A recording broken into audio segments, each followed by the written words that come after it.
Alhamdulillah, wa salatu wa salam ala rasulillah. Séance numéro 8, le shadda et les différents supports de Hamza. Le chapitre sur le shadda va nous donner l'opportunité d'insister sur les lettres à consonne double. Ceci afin d'attribuer au verset coranique toutes leurs valeurs sémantiques et syntaxiques. Dans la deuxième partie de ce cours, c'est-à-dire sur le chapitre du Hamza, nous découvrirons les différents supports qu'il peut avoir sans que cela n'ait d'influence réelle sur sa lecture. Chapitre 8, le shadda. Le shadda est la partie du chapitre qui permet à la consonne d'être doublée physiquement et d'exprimer par conséquent une forme d'insistance dans la lecture. Il est très fréquent en arabe et symbolisé par le signe 3 couché sur son dos qui se place toujours au-dessus de la lettre, plus précisément entre celle-ci et sa voyelle, s'il s'agit d'un fatha ou d'un dhamma.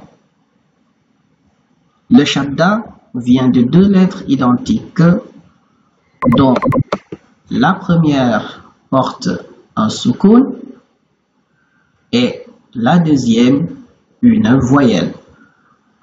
Mais au cours de la lecture, le soukoun est fusionné dans la voyelle, ce qui permet alors d'insister sur la lettre ayant le shadda. Exemple,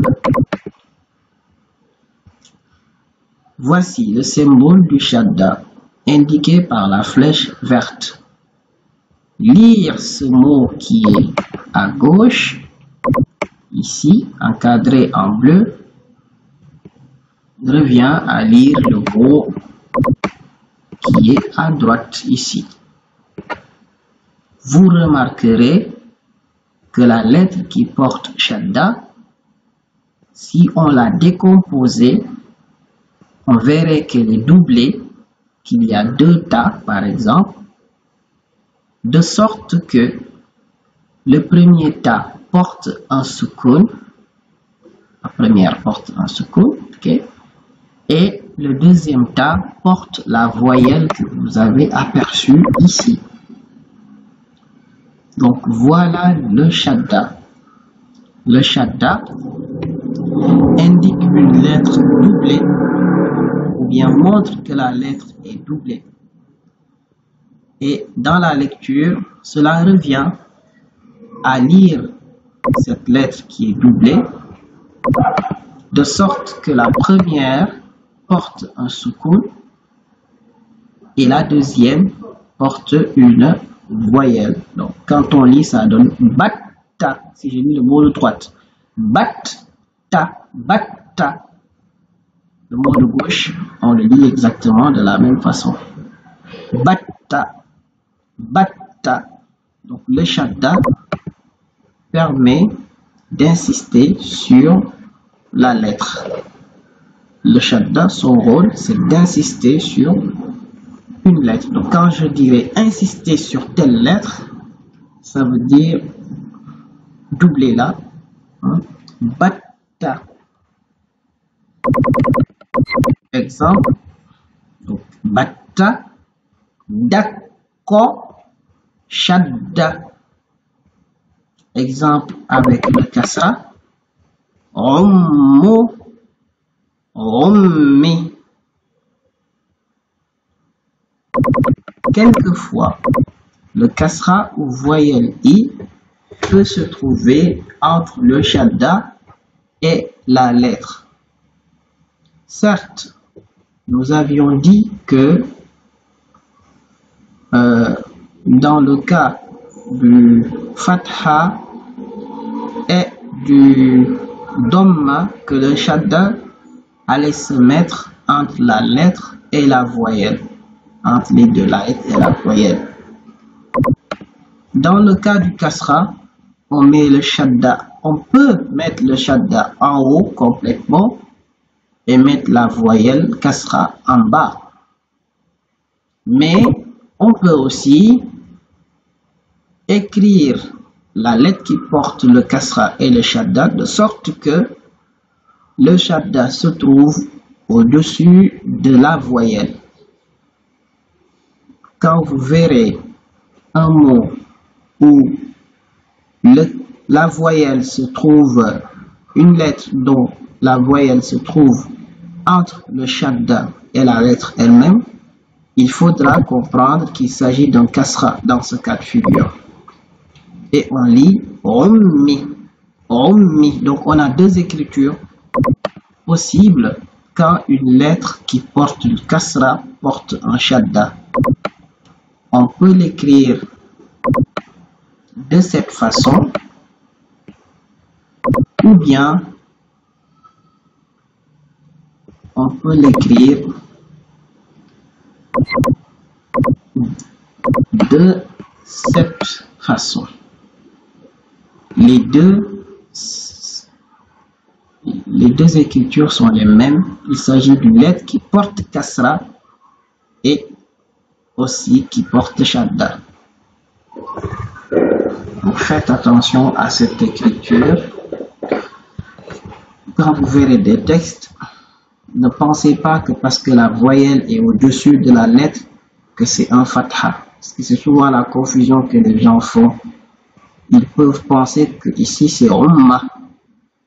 Il faut vérifier est-ce que la voyelle est au-dessus du shadda ou bien en dessous du shadda. Si elle est au-dessus, ce sera umma effectivement. Mais si elle est en bas, ce sera ummi. Rassurez-vous, il y a un micro ouvert. Si vous avez des questions, vous pouvez les poser à la fin de la présentation. Rassurez-vous, dans le Coran que nous allons utiliser, vous n'allez pas avoir ça. Mais dans certains textes arabes, comme des invocations ou comme des hadiths, vous pouvez retrouver ceci.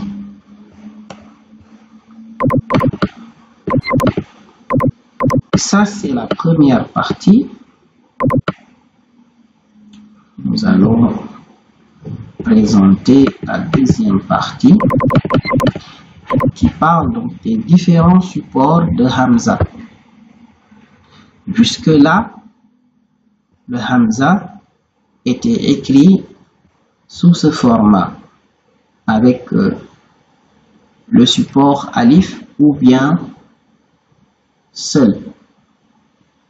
Il peut aussi s'écrire sous les formes décrites ci-dessous avec pour support le waw ou le ya sans que cela n'affecte sa lecture, c'est-à-dire qu'il sera toujours lu en fonction de la voyelle qu'il porte.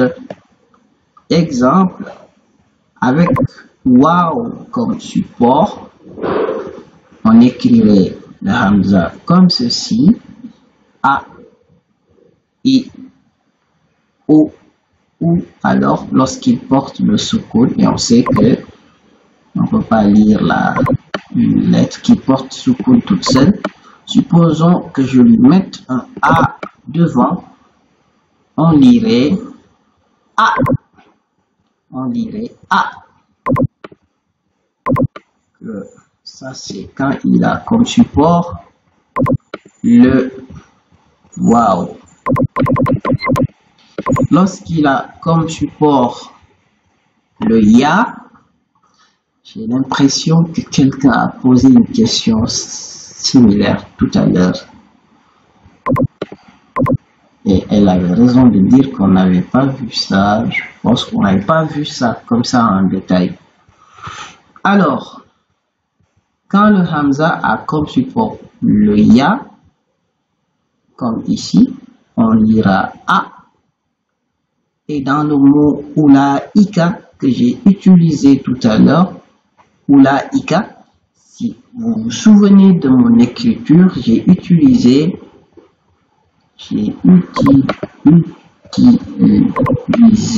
cette forme. D'accord? Il s'agit d'un hamza qui a comme support le ya. Et là, on lit i. il y a le kasra en bas, on lit I. Ici, on lit O. Et là, le hamza porte soukoun. Si je mets un A devant, on lit toujours A. Exemple, su'alu yubdi'u et yu'minu. Su'alu yubdi'u yu'minu. Et puis viennent les exercices. Voilà pour la présentation.